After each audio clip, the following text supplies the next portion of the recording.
Hello दोस्तों, अस्सलाम वालेकुम। कैसे हैं? उम्मीद करता हूँ आप सब अच्छे हैं और आप लोगों का पढ़ाई लिखाई ज़ोर शोर से चलता होगा। और उम्मीद करते हैं कि आने वाले बीपीएससी एग्ज़ाम, टायर 2 का एग्ज़ाम जो है आप लोग काफ़ी अच्छे से देंगे और उम्मीद करता हूँ उसमें क्वालिफाई करें। आज मैं आप लोगों के लिए उर्दू में अफसाना निगारी की रिवायत का तज़किया कीजिए। क्या है कि उर्दू में अफसाना निगारी की रिवायत का तज़किया, यानी अफसाना निगारी की तारीख उर्दू में कहाँ तक, कैसे हुआ, कैसे आया, किसने किसने कैसे कैसे अफसाने लिखे, कौन कौन से अफसाने लिखे। अगर हम उर्दू अफसाना निगारी की तारीख का जायज़ा लें या तज़किया करें तो सबसे पहले नाम प्रेमचंद का नाम आएगा। क्यों? प्रेमचंद उर्दू में अफसाना निगारी की तारीख की बुनियाद डालने में से सबसे मोहतरम नाम प्रेमचंद का। प्रेमचंद की अफसाने निगारी का आगाज़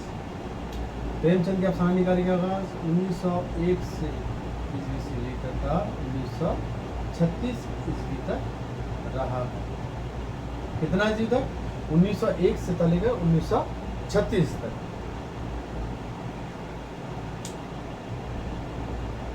नई बेरहम रिवायत की बुनियाद पर पढ़ने के साथ कफन उर्दू में हकीकत निगारी का नहीं है। अगरचे हम प्रेमचंद की अफसाना निगारी का जायज़ा लीजिए या उनकी अहद, उनके दौर का जायज़ा लें तो हमको कफन का भी मुआयना करना पड़ेगा, कफन का मुतायना भी करना पड़ेगा। क्योंकि कफन प्रेमचंद का एक ऐसा अफसाना है जो समाज के उन तबकों पर निशाना किया गया है जहाँ पर गरीबों की ज़िंदगी की दिखाई गई है। और गरीबों की ज़िंदगी दिखाने के बाद जहाँ गरीब जो पैसा कमाना शुरू कर देता है तो वो अपनी ज़िंदगी किस तरह से बदलना चाहता है। और कफन उर्दू में हकीकत निगारी की एक मिराज है। मिराज का मतलब बुलंदी पर गया है कफन, हकीकत निगारी पर। इब्तदाई दौर में प्रेमचंद रोमान परस्त थे। इब्तदाई दौर में क्या है, अगर हम देखें कि प्रेमचंद जो है इब्तदाई दौर में रोमान परस्त है, रोमांटिसिज्म पर वो ज़्यादा माइल थे और उनके अफसानों में ज़्यादातर रोमानिज्म पाया जाता है। इनके अंदर वतन दोस्ती और इस्लाह क़दर कौम का जज्बा भी शदीद था। प्रेमचंद के अंदर एक खूबी ये थी कि वो उनके अंदर में वतन से ज़्यादा मोहब्बत थी और जज्बात भरे थे वतन से, और कौम के लिए वो बहुत ज़्यादा सोचते थे। वतन से मोहब्बत, कौम से मोहब्बत और सोज़ वतन 1908 के 5वें अफसाने हब्बुल वतनी के जज्बे से लबरेज। क्या है सोज़ वतन, इसको अंग्रेज़ों ने जब्त कर लिया था। सोज़ वतन 1908 में ये शाया हुआ था और हुब्बुल वतनी का ये उम्दा नमूना कहा जा सकता है। 1909 से लेकर 1920 तक इन पर कौमी और इस्लाही जज्बात गलबा रहा। यानी ये दौर 1909 से लेकर 1920 तक इन पर क्या कौमी और इस्लाही, यानी कौम से मोहब्बत, उनकी इस्लाह यानी सुधार, उनको किस तरह से आगे बढ़ाया जाए, उनको इस्लाह किस तरह किया जाए, ये उन पर गालिब था, जिससे इनके फ़न को नुकसान था। ये सब तमाम तर चीज़ें जो उनके जहन में घूम रहे थे, जिससे उनके अफसाने निगारी पर काफ़ी असर पड़ा। इस दौर के अफसानों में वफ़ा की देवी, मरियम, हज अकबर, मंदिर काबिल ज़िक्र हैं। इस ज़माने के अगरचे अफसाने का हम लोग नाम लें तो इस ज़माने के अफसाने में वफ़ा की देवी हैं, मरियम, हज अकबर और मंदिर काबिल ज़िक्र। अगर आप देख रहे हैं इस वीडियो को तो कम से कम आप इन अफसानों के नाम को नोट कर सकते हैं। नोट करके कम से कम ये आपको पता चलेगा प्रेमचंद के अफसाना निगारी उस दौर में कैसी थी और कौन कौन से अफसाने उन्होंने लिखे। जैसे वफ़ा की देवी, मरियम, हज अकबर, मंदिर काबिल ज़िक्र है। प्रेमचंद का तीसरा दौर 1920 से 1932 तक। पहला दौर हम लोगों ने देखा कि 1909 से लेकर 1920 तक, ये दौर एक रहा, और एक दौर रहा 1920 से लेकर 1932 तक का। इस दौर में वतन की आज़ादी के लिए सियासी तहरीकें अपने हम लोग जानते हैं कि 1857 से जो है हिंदुस्तान की जंग आज़ादी तेज़ होती जा रही थी। लोगों के अंदर में एक इंतशार था, लोगों के अंदर में एक बलबला था, जोश था कि हम अपने वतन को आज़ाद कराएंगे। ये कोशिशें होते 1947 तक आ पहुँचे और 1947 में आखिरकार हमारा मुल्क आज़ाद हुआ। लेकिन इस दौरान ना जाने कितने अदीबों ने अपने, चाहे अफसाना निगार हो, चाहे नावल निगार हो, चाहे गज़ल गो हो, चाहे नज़म गो हो, जितने भी अदीब गुजरे हैं इस ज़माने में, उन्होंने अपने طریقے سے اپنے دور کے حساب سے انہوں نے پیغام کو پہنچانے کی کوشش کی ہے۔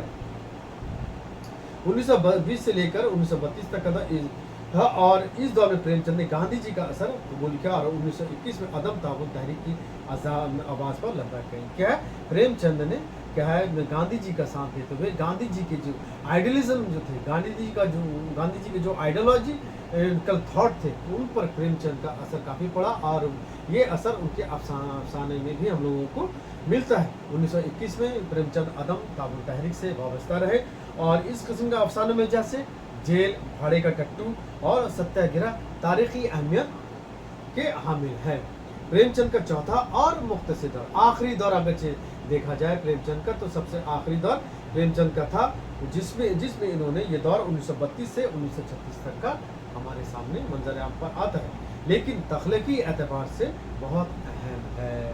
لیکن اگرچہ دیکھا جائے تخلیقی اعتبار سے یہ دور کتنا 1932 سے لے کر 1936 تک بہت اہم رہا، اور اس دور میں ان کے یہاں اعلیٰ درجے کی حقیقت نگاری ملتی ہے، اور ان کے یہاں اس دور میں کیا ہے اعلیٰ درجے کی حقیقت نگاری، یعنی وہ سماج کے پریم چند، ہم جانتے ہیں کہ پریم چند کی جو موضوع تھا وہ ہمیشہ دیہاتی زندگی کی طرف وہ مائل تھے، اور سماج کی ان حقیقتوں کو اجاگر کرنا چاہتے تھے جو سماج کے اعلیٰ طبقے کے لوگ سمجھ نہیں پاتے تھے۔ اس دور میں ان کے یہاں اعلیٰ درجے کی حقیقت نگاری کفن اور نئی بیوی جیسے لازوال افسانے اس دور کی پیداوار ہے۔ کفن یہ ان کے لازوال افسانہ ہے، ان کے گیسو مادھو ان کے جو کردار ہیں، ان کے منظر نگاری جو بہترین منظر نگاری ہے، موضوع بہترین ہے، اور نئی بیوی جیسے لازوال اس دور کی ان کی پیداوار ہے۔ ان افسانوں میں سماج کی بے رحم حقیقت کی عکاسی بھی ہے۔ اگرچہ ہم ان افسانوں کو پڑھیں گے تو اس زمانے کی سماجی حالت کو ہم سمجھ پائیں گے کہ اس زمانے کی سماجی حالت کیسی تھی،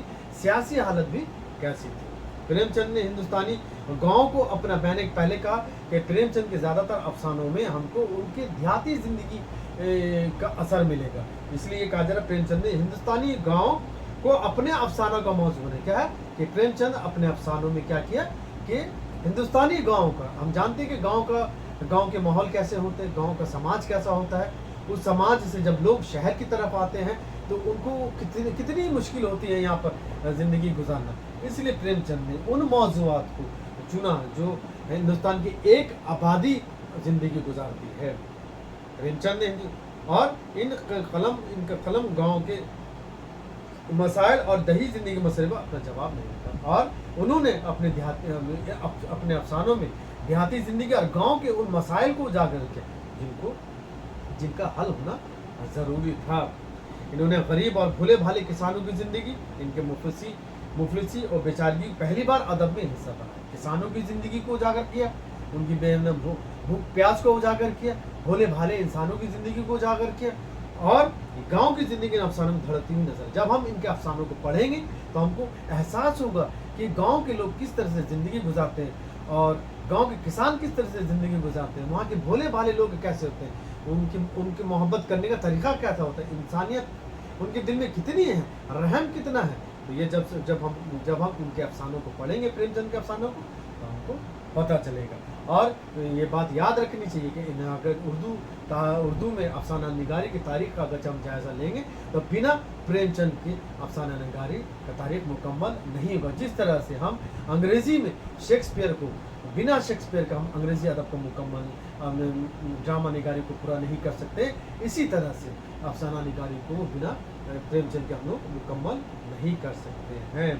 پریم چند 1936 میں ان کا انتقال ہو جاتا ہے، اور انتقال ہونے کے بعد ایک عہد افسانہ نگاری کا ختم ہو جاتا ہے۔ اردو افسانہ نگاری کی تاریخ میں انگاری کے اشاعت 1933 میں ایک نئی صبح کا آغاز ہے۔ پریم چند کی یہ افسانہ 1933 میں آغاز ہوا۔ انگار میں شامل سجاد ظہیر رشید جہاں، احمد علی، محمد مظفر کے افسانوں کو فرسودہ رسم و رواج اور قومی پرستی جکڑے ہوئے ہندوستانی سماج و خوشی کو ہلا دیتی ہے۔ ان افسانوں میں کیا دیکھا جا رہا ہے کہ اردو افسانے کو نئی سمت اور رفتار بخشنے میں والد ترقی پسند تحریک، ہم جانتے ہیں کہ ہم جنہوں نے ادب کا مطالعہ کیا وہ جانتے ہیں کہ 1936 عیسوی سے کیا ہے ترقی پسند کا عہد شروع ہوتا ہے۔ 1936 اہمیت کا انکار نہیں کیا سکتا، اردو میں پہلی منظم تحریک تھی، اور ادب میں اس کے بڑے درست اثر، کیوں کہ 1936 میں جب ادبی تحریک شروع ہوئی तो इसका कॉन्सेप्ट ही था, इसका मौजू ही था कि लोगों की, उन लोगों की हिमायत करना जो समाज के निचले तबके से ताल्लुक़ रखते थे, उन लोगों की हिमायत करना जो मजदूर तबके से ताल्लुक़ रखते थे। और अदीबों को ख़ास ये हिदायत दी गई थी, वो ख़ास करके वो जो भी कलाम या जो भी तख्लीक करे उस पर कम से कम इन लोगों की हिमायत किए जाए।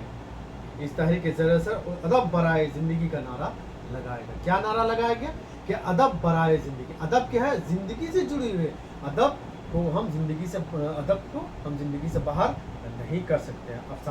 अफसानों में हकीकत निगारी अब मकसद को ख़ास दो कि प्रेमचंद के शाहकार अफसाने कफन 1936 को तरक्की पसंद का नकीब समझा जाता है।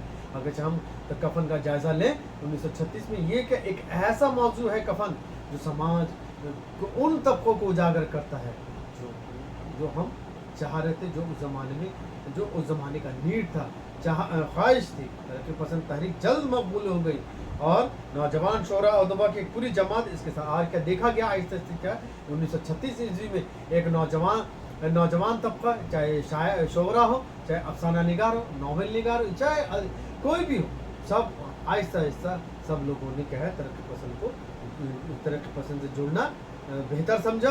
और अफसाना निगार में जैसे कृष्ण चंद्र, अजमत चुगताई, बेदी, मिंटू, मजनू गुरापुरी, अहमद नदीम कासमी वगैरह ने उर्दू अफसानों को बेमिसाल तांबा अता किया। बेमिसाल क्या बोल सकते हैं कि अर्श पर वो लोग लेके चले गए। अफसाने की दुनिया में बकौल आले अहमद सरूर प्रेमचंद के बाद सबसे बड़ी शख्सियत कृष्ण चंद्र की है। अगरचे देखा जाए बकौल आले अहमद सरूर, अगरचे उनके मुताबिक कि उर्दू अफसाना निगारी में अगरचे प्रेमचंद के बाद दूसरा नाम लिया जाए तो उसका दूसरा नाम क्या है? कृष्ण चंद्र का नाम लिया जा सकता है। जुल्म जबर के खिलाफ इनका कलम सीना पर रहता है। किसका कलम? कृष्ण चंद्र का कलम। हमेशा जुल्म के खिलाफ उनकी आवाज़ उठी और समाजी बराबरी, माशी अदम मसावत, अनांसाफ़ के खिलाफ उन्होंने हमेशा, और समाज में नाबराबरी, समाज में जातिवाद, समाज में लोगों को छोटे लोगों से नुकसान पहुंचाना, उनको ये जो जुल्म था उस ज़माने में, इसके खिलाफ हमेशा कृष्ण चंद्र ने आवाज़ उठाई। इन्होंने फरसुदा समाजी यानी बेकार समाजी रस्म रिवाज, सियासी हालात, मजहबी कट्टरपन के खिलाफ क्या है अपनी आवाज़ को खोल दिया। और इनके अंदाता कालू भाई और 2 फरलांग लंबी सड़क, बालकुनी, ज़िंदगी के मोड़ पर इनके नुमाइंदे अफसाने, अगरचे कृष्ण चंद्र के नुमाइंदे अफसानों का नाम लिया जाए जिनमें ये नाम आता है, जैसे कल्लू भाई, 2 फरलांग लंबी सड़क, बालकुनी और ज़िंदगी के मोड़ पर इनके नुमाइंदे अफसाने हैं जिनमें इनकी आवाज़ साफ साफ नज़र आएगी। कृष्ण चंद्र की ज़ुबान बड़ी रंगीन और शायर। मैं सिर्फ मुख्तसर करके पढ़ता हुआ चला जा रहा हूँ और आप इसको समझने की कोशिश करें। अगर आप नोट करना चाहें तो उसको नोट भी कर सकते हैं। लेकिन इनके यहाँ किरदार निगारी और फकदार है, लेकिन कृष्ण चंद्र ने अपने किरदार को कभी भी ज़्यादा अहमियत नहीं दी और बाद अफसानों प्रोपेगेंडा की लहर नागवार हद तक तेज़ क्या है किरदार को क्या उन्होंने प्रोपेगेंडा भी बना दिया। इसके बाद कृष्ण चंद्र के बाद अगर किसी का नाम लिया जाए तो वो राजेंद्र सिंह बेदी का शुमार होता है। राजेंद्र सिंह बेदी का बुलंद पाया अफसाना निगारों में शुमार होता है। प्रेमचंद, कृष्ण चंद्र, उसके बाद अफसाना निगारी में राजेंद्र सिंह बेदी का नाम लिया जा सकता है। वो भी इश्तराकी फ़िक्र से मुतासिर थे, यानी कम्युनिस्ट से वो मुतासिर थे और इसलिए हमेशा क्या है वो गरीबों और मजदूरों की हिमायत करते थे। उन तबकों को उजागर करने की कोशिश की जिन तबकों से गरीब मजदूर ताल्लुक़ रखते थे। वो ज़िंदगी की छोटी छोटी बातों को अपने अफसानों का मौजू बनाते थे। क्या है वो राजेंद्र सिंह बेदी जो है अपने अफसानों में छोटी छोटी बातों का जो इंसान सोच भी नहीं सकता था उन मौज़ूआत को अपने अफसानों में जगह देते थे। इन्होंने क्लर्कों, मजदूर, समाज के हाथों पर सताए हुए गरीब और इंसानों की ज़िंदगी की सच्ची तस्वीर पेश करते हैं। ये बहुत कम लोग ऐसे होते हैं जो इन तबकों को उठाकर अपने अदब में जगह देते हैं, जो जगह राजेंद्र सिंह बेदी ने दी है। वो हकीकत निगार है, वो नफसाती कशमकश के गिर्द और क्या नफ्स को पहचान लेते हैं और इनके अफसाना निगारी इनके दरमियान में घूमती रहती है। इनका अच्छी कहानियों में क्या है लाजवंती तलादिन इनकी खूबसूरत मिसाल है। अगरचे बोला जाए कि राजेंद्र सिंह बेदी के अफसाना निगारों की मिसाल दी जाए खूबसूरत तरीन में तो लाजवंती और तलादिन को हम लोग मिसाल में ला सकते हैं। उसके बाद राजेंद्र सिंह बेदी का अगर नाम लिया जाए, उसके बाद अस्मत चुगताई का नाम हम लोग ले सकते हैं। अब अस्मत चुगताई उर्दू अफसाने का एक नाम है, वो एक बागी अफसाना निगार भी है। क्या है कि बागी अफसाना निगार है, और लिहाफ इनका सबसे ज़्यादा मुतनाज़ा अफसाना, और लिहाफ जो है अफसाना निगारी की तारीख में सबसे ज़्यादा कश्मकश में रहा, जिसने इन्हें शोहरत बाज़ के नज़दीक बदनामी, जिसमें इन्होंने अस्मत चुगताई को शोहरत भी दी, लेकिन बाज़ के नज़दीक इनको बदनामी का नाम उठाना पड़ा। सच तो यह है कि बकौल आले अहमद सरूर अस्मत ने हिंदुस्तान के मुतवस्सित तबके और मुसलमानों के शरीफ ख़ानदान की भूल भुलैया को जिसमें जुराद बेबाकी से बेनकाब किया, इसमें कोई शरीक नहीं। यानी बकौल आले अहमद सरूर के अस्मत चुगताई ने उन चीज़ों को उजागर किया कि हिंदुस्तान के मुतवस्सित यानी मुतवस्सित तबका यानी मिडिल क्लास के लोगों की ज़िंदगी और मुसलमानों के शरीफ ख़ानदान को उजागर किया, जिसको बहुत कम अफसाना निगारों ने इन सब मौज़ूओं पर कलम उठाया है। अस्मत ने ज़वाल आमदा जागीरदार तबका मुसलमान तबके के माशी, समाजी और जज्बाती मसाइल को अफसानों का मौजू बनाया। किन किन चीज़ों का मौजू बनाया? जैसे ज़वाल आमदा यानी हम लोग अगर देखा जाए उस ज़माने में जागीरदारी सिस्टम 1930 1857 ये सब जो ज़माना है, ये जागीरदारी सिस्टम है। लोग ये जो जागीरदार थे वो ना मजदूरों को कोई अहमियत देते थे, ना गरीबों को अहमियत देते थे, ना मिडिल क्लास के लोगों को अहमियत देते थे। और अस्मत चुगताई ने इनकी आवाज़ अपने अफसानों में उठाई, जैसे कि माशी हालात, समाजी हालात, जज्बाती मसाइल को अफसानों को मौजू बनाया। चौथी का जोड़ा बेकार और दो हाथ जैसे अफसानों में बाज़ाहिर ना दिखाई देने वाली कश्मकश को पेश दिखाई नहीं देती थी इन अफसानों में कि वो क्या कहना चाहती, क्या कश्मकश थी। लेकिन जब हम इनके अफसानों को पढ़ेंगे अस्मत चुगताई को, तो हमको पता चलेगा कि उनके अफसानों में क्या असरात हमको मिलते हैं। जैसे चौथी का जोड़ा, बेकार, दो हाथ, ये उनके खास मशहूर अफसाने हैं। उनके किरदार इनके यहाँ ड्रामाई कैफियत भी पाया जाता है, किस्सापन, किरदार निगारी, मकालमा, नवासा खूबसूरती नुमाया है। इसके बाद अस्मत चुगताई के अगरचे किसी एक और अहम अफसाना निगार का नाम लिया जा सकता है, वो सादत हसन मिंटू का नाम लिया जा सकता है। मिंटू उर्दू का सबसे ज़्यादा बेबाक, बेरहम और साथ ही बदनाम और मुतनाज़ा अफसाना निगार है। मिंटू को क्या है, समाज का एक ऐसा बदनाम अफसाना निगार कहा जाता है जिन्होंने समाज के उन हिस्सों को उजागर किया जहाँ पर वेश्या अपनी ज़िंदगी गुजारती थी, क्योंकि समाज उन लोगों को इतना बुरा समझता है, न समाज उनको समाज में रहने का दर्जा देता है। तो और मिंटू उर्दू अदब का क्या कहा जाता है कि बेबाक मन खुल्ला लिखा करते थे और बेरहम भी थी, और साथ ही बदनाम शख्स भी थे। प्रेमचंद के बरक्स मिंटू मुकम्मल तौर पर अर्बन लेकिन शहरी ज़िंदगी में इनका मौजू बहुत महदूद है। इनकी शहरी ज़िंदगी बहुत महदूद है, लेकिन प्रेमचंद की तरह भी इन्होंने देहाती ज़िंदगी में पर ज़्यादा जोर दिया। इसने जिनसी नफ्सियात को उर्दू अफसाना का हिस्सा, और क्या है, मिंटू ने खास करके जिनसियात पर उर्दू अफसाना को मौजू बनाया। मिंटू बुरे, गंदे और समाज की निगाह में अखलाक बाख्ता लोगों में अच्छाई तलाश करते हैं। मिंटू क्या है, उन लोगों पर जो समाज के बुरे तबके के लोग थे, गंदे लोग थे, उनके समाज की निगाह में उनके लिए अच्छाई तलाश करते थे। बापू गोपीनाथ मोहजिल जैसे किरदार इसका बयान सब होता है। इनके अफसानों के किरदारों में अगर नाम लिया जाए, बाबू गोपीनाथ मोहजिल जैसे किरदार जो है हम लोगों को मिल जाएंगे। वो इंसानी जहन के नेहा खानों में उतर कर किरदार के चेहरे से नकाब नोच कर फेंक देते हैं। क्या है कि वो इंसानी किरदार में इस तरह से डूब जाते हैं कि वो किरदार खुद ब खुद हमारे सामने चला आता है वो। और इसलिए तवाइफ के अंदर औरत हतक की सौगंधी, औरत के अंदर माँ जानकी, तो ये जानकी किरदार है, सौगंधी भी किरदार है कि सौगंधी हतक के औरत के अंदर माँ भी देखने को मिलता है। जानकी को तलाश कर लिया, और क्या, हम किसी के अंदर में माँ को भी तलाश करते हैं, बहन को भी तलाश करते हैं। ये चीज़ जो है मिंटू ने समझाने की कोशिश की है। इसने बदन बाजार के मौजू पर उर्दू गैर मामूली अफसाने, मिंटू ने क्या है, मिंटू के अफसाने बदन बाजार जो है एक गैर मामूली अफसाना है जो काफ़ी शोहरत देती है।